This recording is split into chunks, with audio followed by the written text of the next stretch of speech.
Bonjour à tous et bienvenue dans le podcast Les Sens de la vie. Aujourd'hui, j'avais envie de vous parler d'un sujet que je trouve à la fois fascinant et parfois très douloureux.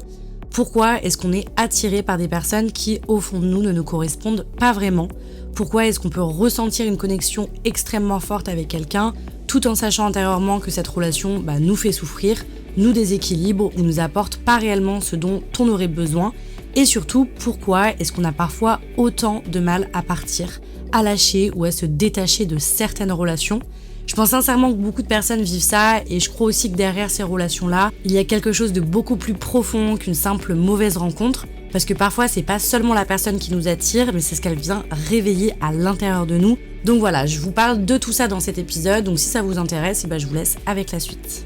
Je m'appelle Candice, je suis psychopraticienne et à travers mes accompagnements, j'aide à libérer les blocages émotionnels, à réconcilier le corps, le cœur et l'esprit et à retrouver une vie plus alignée. Si cet épisode t'a plu, n'hésite pas à le partager à quelqu'un de ton entourage qui pourra en avoir besoin. Et si tu veux soutenir le podcast Les Sens de la vie, tu peux aussi laisser une jolie note ou un commentaire. Ça m'aide énormément et ça permet au podcast de toucher encore plus de personnes. Donc pendant longtemps, moi j'ai eu tendance à croire que lorsqu'une relation était extrêmement intense, c'était forcément quelque chose de fort, presque quelque chose d'évident. Et en fait, avec le temps, je me suis rendu compte que l'intensité, c'était pas forcément toujours synonyme de compatibilité. Et parfois, ce qu'on prend pour de l'amour, c'est aussi de l'attachement. Ça peut être du manque, ça peut être de l'insécurité, ça peut être de la peur, ou même des blessures qui vont chercher inconsciemment à être réparées. Et je pense aussi que beaucoup de relations fonctionnent sur des polarités inverses.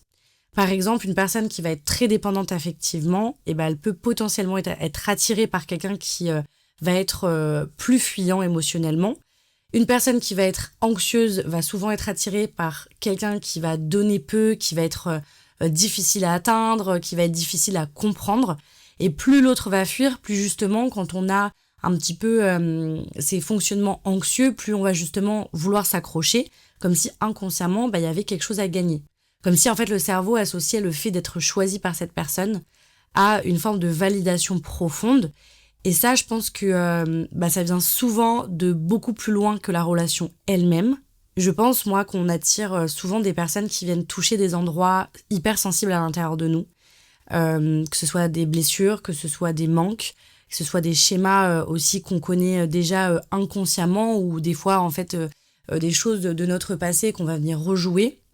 Et pour moi, adulte, on va inconsciemment justement être attiré par des relations qui vont recréer cette sensation connue, même si elle nous fait souffrir, parce que le cerveau préfère souvent quelque chose qu'il a connu à quelque chose de sain et inconnu. Et je pense aussi qu'il y a des personnes qui deviennent presque accros à certaines relations, pas forcément à la personne en elle-même, mais plutôt à l'intensité émotionnelle que la relation elle va procurer. Par exemple, je sais que j'ai beaucoup de fois vu des personnes qui savaient que la relation n'était pas du tout saine, que ça ne leur correspondait pas, mais qui avaient comme une forme d'obsession et en fait quelque chose où on n'arrive pas à en sortir. Et donc ça peut être les montagnes russes avec l'intensité de la relation où à des moments en fait ça se passe super bien et à d'autres moments en fait on est dans l'attente, on est dans le manque, on n'a pas forcément de nouvelles et en fait c'est là où va se créer un vide. Et parfois, quand on vit beaucoup dans le mental ou dans notre vide intérieur, ces relations, elles vont venir nous faire ressentir quelque chose de très fort. Comme si pendant quelques instants, en fait, on se sentait hyper vivant. Mais le problème, c'est que justement, bien souvent, ces relations, elles vont aussi créer énormément d'angoisse, énormément de confusion, énormément d'instabilité intérieure. Et je pense que ce qui est compliqué, c'est qu'on peut avoir aussi conscience que la relation, comme je vous disais, ne nous correspond pas, tout en étant incapable de s'en détacher émotionnellement. Et ça, je sais que ça peut être très compliqué, parce que comprendre quelque chose mentalement, ça suffit pas toujours à guérir ce qui se joue émotionnellement, et surtout que on comprend pas vraiment pourquoi en fait on s'accroche autant à cette relation, tout en sachant qu'elle nous convient pas.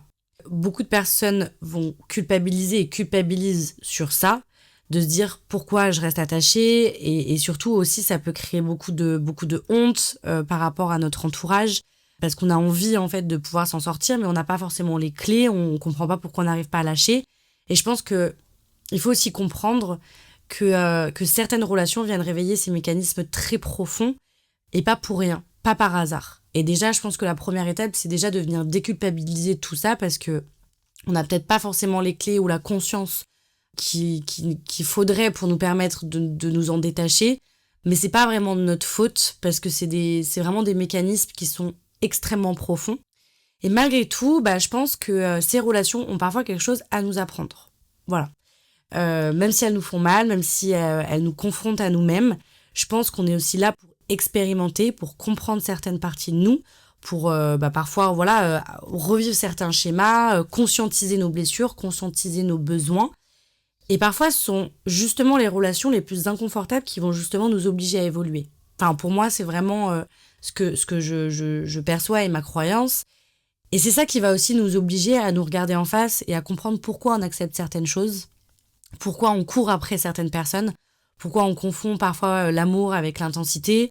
Voilà, enfin, moi, je pense vraiment que si ça arrive, c'est pas un hasard. Et je pense qu'il y a deux choix qui vont se faire dans la vie. C'est est-ce qu'on décide de prendre conscience, est-ce qu'on décide d'aller chercher à comprendre pourquoi, ou alors de choisir de rester dans ces schémas de répétition.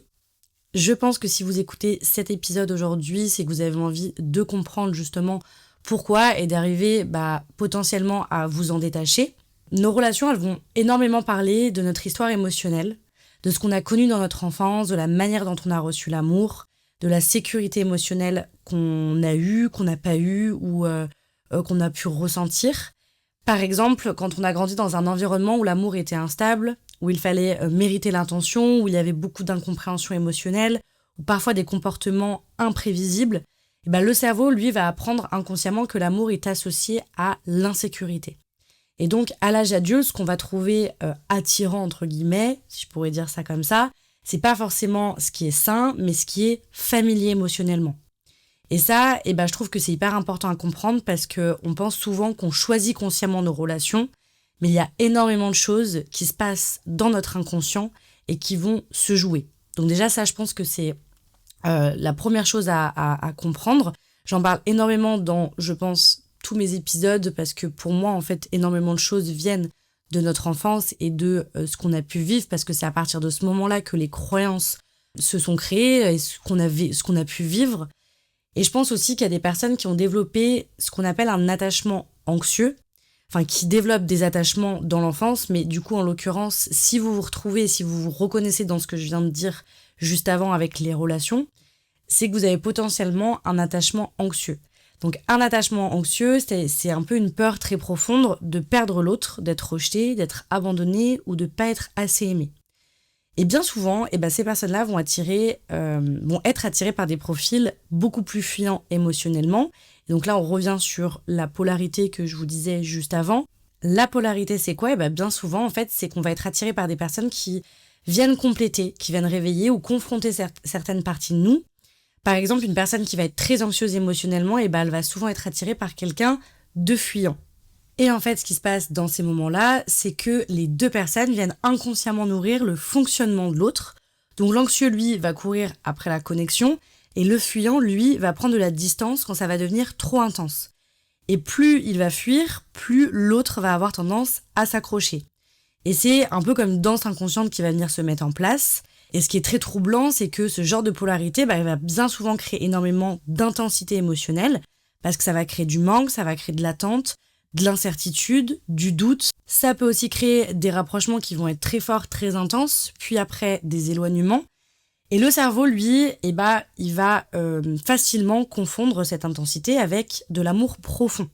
Alors qu'en réalité, parfois, ce sont surtout deux blessures qui se rencontrent et deux systèmes de protection qui vont s'activer ensemble. Et en fait, moi, avec ma croyance, je pense qu'on est attiré par des personnes qui incarnent inconsciemment quelque chose, qu'on n'arrive pas à être nous-mêmes.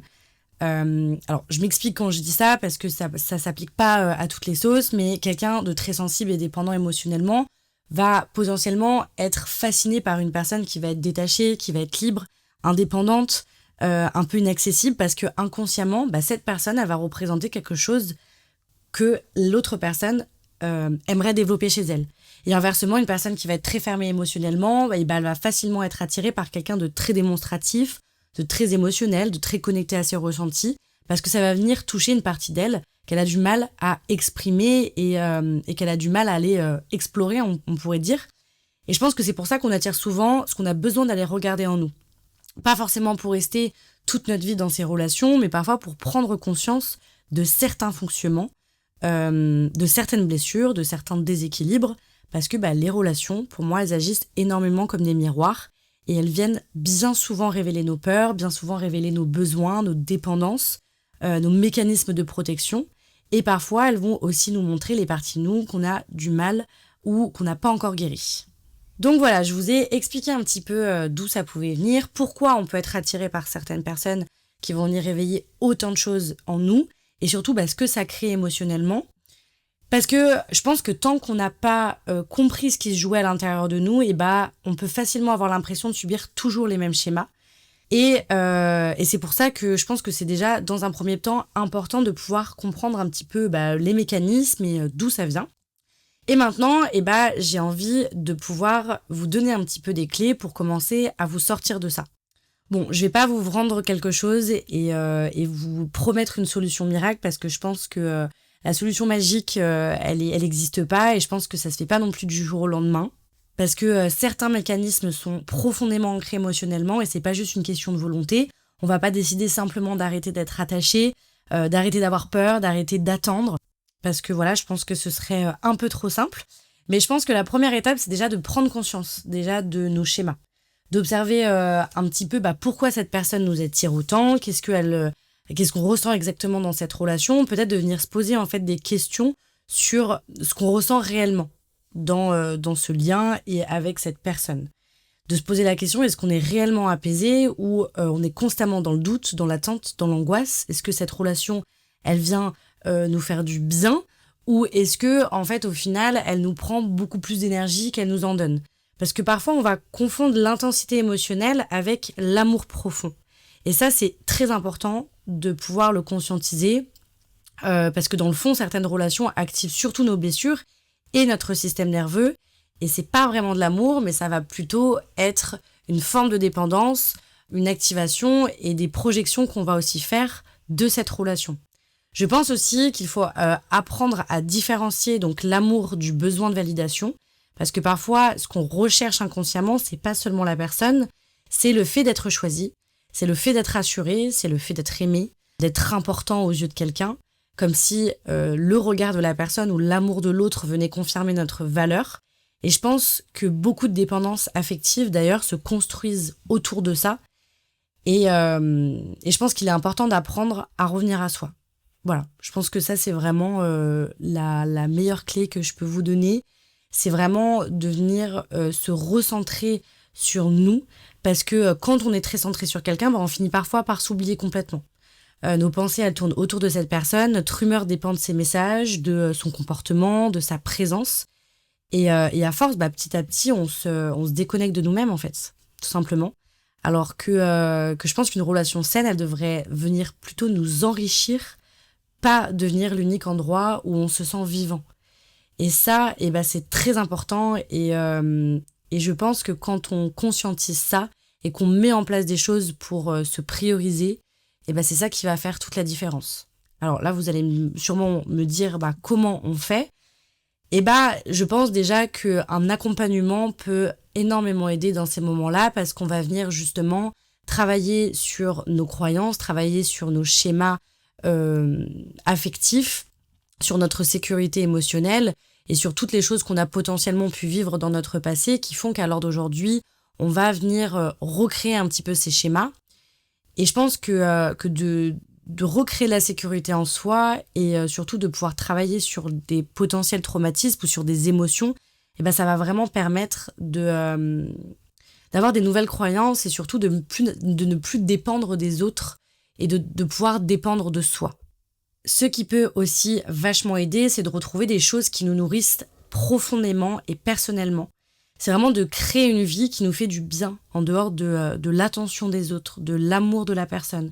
Parce que sinon, on risque toujours de chercher chez l'autre quelque chose qu'on n'arrive pas en fait à se donner à nous et surtout que ce ne sera jamais assez suffisant. En fait, c'est comme si on attendait que quelqu'un vienne enfin nous donner tout l'amour, toute la sécurité, toute la reconnaissance qu'on n'a pas suffisamment ressentie à certains moments de notre vie et bien souvent dans notre enfance. Et évidemment, ça ne veut pas dire qu'il ne faut plus aimer ou avoir besoin des autres. On a tous besoin d'amour et de liens d'affection, je pense. Mais aucune personne extérieure ne pourra totalement réparer un vide intérieur profond à notre place. Voilà. Parce que sinon, on risque de toujours attendre des autres qu'ils viennent nous sauver. Et je pense que vraiment, le vrai travail, c'est d'apprendre à réparer ce réservoir affectif qu'on a à l'intérieur de nous, d'apprendre à sécuriser, d'apprendre à se donner de la douceur, à retrouver de la valeur en dehors du regard des autres, à construire une vie qui nous nourrit aussi personnellement. D'ailleurs, je vous invite, si ça vous parle, à écouter l'épisode que j'ai fait la semaine dernière sur justement comment apprendre à s'aimer. Et voilà, vous verrez que je parle du discours qu'on a avec nous-mêmes. Et ça peut aussi énormément vous aider pour travailler sur votre estime, sur la façon dont vous vous percevez. Et en tout cas, moi, je sais que c'est des outils que j'utilise et qui m'ont énormément aidé à me sortir justement de ces dépendances avec ces relations qui me prenaient plus qu'elles me donnaient. Donc voilà, j'espère que cet épisode vous aura parlé. J'espère qu'il vous aura peut-être appris certaines choses. Je voulais vraiment pouvoir vous en parler de manière assez spontanée et authentique. Parce que je pense qu'on est beaucoup à vivre ce genre de schéma sans vraiment comprendre pourquoi et surtout sans vraiment savoir comment faire pour s'en libérer. Et je pense que le plus important, c'est pas de culpabiliser pour les relations qu'on attire ou les attachements qu'on ressent et surtout le rythme que ça va prendre pour arriver à se détacher en fait de ces potentielles dépendances ou de ces attachements qui sont pas forcément très sains et très bons pour nous. Mais je pense que certaines relations, voilà, viennent aussi nous révéler des choses sur nous-mêmes et qu'elles viennent nous montrer des choses qui vont nous permettre justement de pouvoir nous reconnecter à nous et surtout de pouvoir évoluer et se sortir de nos souffrances, de nos blessures et de tout ce qu'on a pu vivre dans notre passé et voilà, en fait, qui vont vraiment venir nous réparer. Et je suis d'ailleurs assez convaincue qu'en grandissant émotionnellement, le vrai travail devient aussi d'apprendre à ne plus uniquement chercher l'amour à l'extérieur, donc que ce soit avec des personnes ou que ce soit même dans des choses de l'extérieur, mais plutôt à construire en fait intérieurement une sécurité qu'on attend, qu'on nous apporte à l'extérieur. Voilà, j'espère sincèrement que cet épisode pourra vous parler, pourra parler à un maximum de personnes, qui pourra peut-être aussi poser des mots sur ce que vous vivez depuis longtemps. Et si tu t'es reconnu dans cet épisode, n'hésite pas à le partager à quelqu'un qui pourra en avoir besoin. Et comme d'habitude, si le podcast vous plaît, je vous invite à laisser une jolie note et à suivre le podcast Les Sens de la Vie. Je vous remercie pour votre écoute et je vous dis à la semaine prochaine pour un tout nouvel épisode.